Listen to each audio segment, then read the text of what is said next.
The Indiana Fever had just pulled out something special, a playoff win that fans had been waiting years to see. The crowd was on its feet, teammates were celebrating, and the moment should have been pure joy, but instead of headlines celebrating like the Earth's game winning Steel or Kathleen Mitchell and Aliyah Boston heroes, the story took a bizarre turn because at the very center of the celebration, Sophie Cunningham, standing injured in the bulky leg brace, was suddenly confronted by a league-hard security guard, not for rushing the cars, not for causing chaos, but simply for being there for her teammates.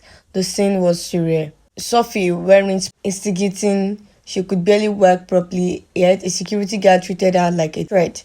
Her reaction, calm, steady, and defiant. She stood her ground, refused to move, and gave a glance that said everything without a single word. Within minutes, that look was everywhere online. But here's the real question fans are now asking. Was this just an overzealous rant, a cop doing too much, or was it yet another example of WNBA deliberately singling out players who don't fit their carefully polished image? The cameras caught it perfectly. Sophie Cunningham in street clothes and a leg brace walked to meet guards after all these teams went down hard.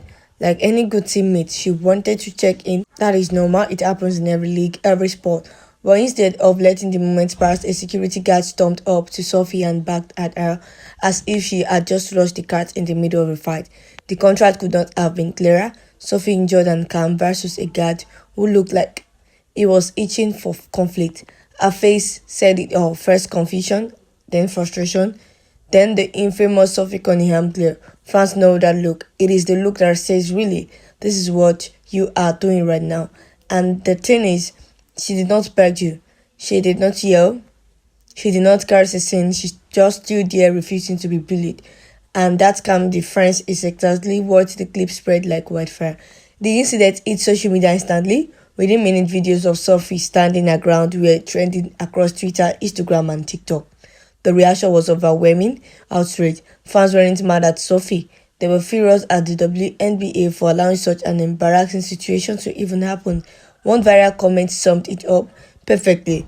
That wasn't security, that was harassment. Hashtag like Free Sophie and WNBA exploded. Memes mocked the guard, fans edited the video into dramatic slow motion clips, comparing Sophie to action movie heroes tearing down villains.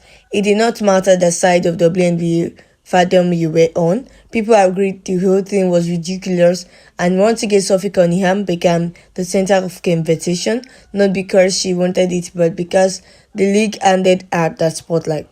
To really understand why this hit so hard, you have to understand Sophie's reputation in the league.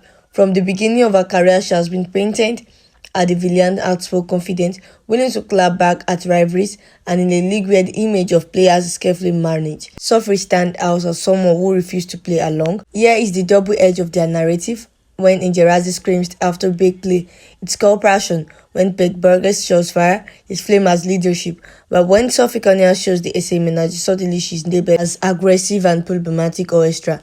This is the story fans have been noticing for years. Sophie did not fit the WNBA's approved mold, so she's constantly treated differently, and this incident caught on cameras for millions to see. And fans wasted on time pointed out the double standard. One viral tweet said, if this was Angel, the league would call it passion. If this was Beck, they would call it leadership. But because it is Sophie Cunningham, it is a problem. Others pointed to the Clegg treatment as another example. Clegg, the league's biggest draw, has been shoved, hacked, and taunted restlessly. Meanwhile, Sophie has been branded a villain for years, and now she's been harassed by the league's own staff while standing in the breeze.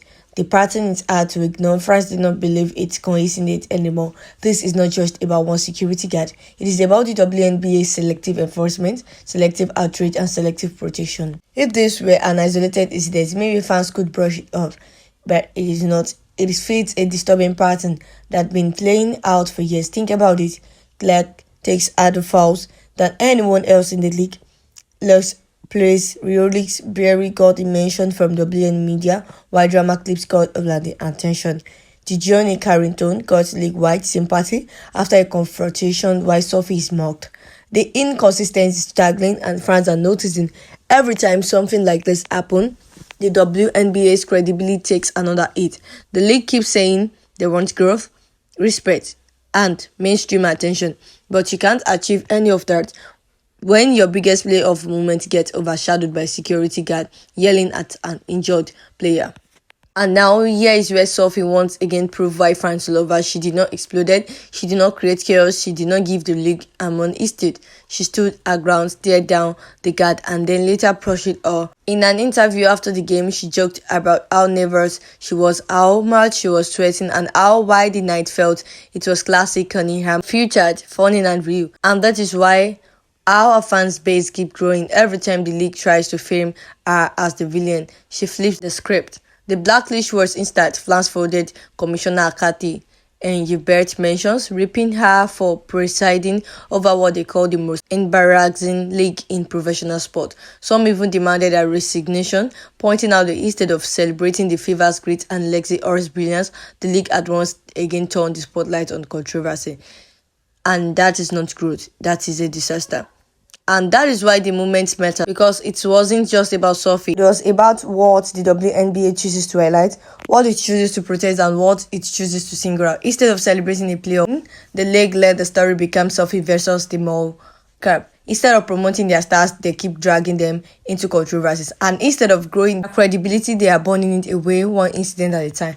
Meanwhile, Sophie Cunningham has only grown stronger. She's now the face of defense, the player who refuses to back down no matter how hard the league tries to push her aside. Her fans are rallying around her more than ever. So I'm going to leave you with this. Is Sophie Cunningham being unfairly targeted, or is this proof that the WNBA only protects the stars it chooses? Let us know what you think down in the comment section below.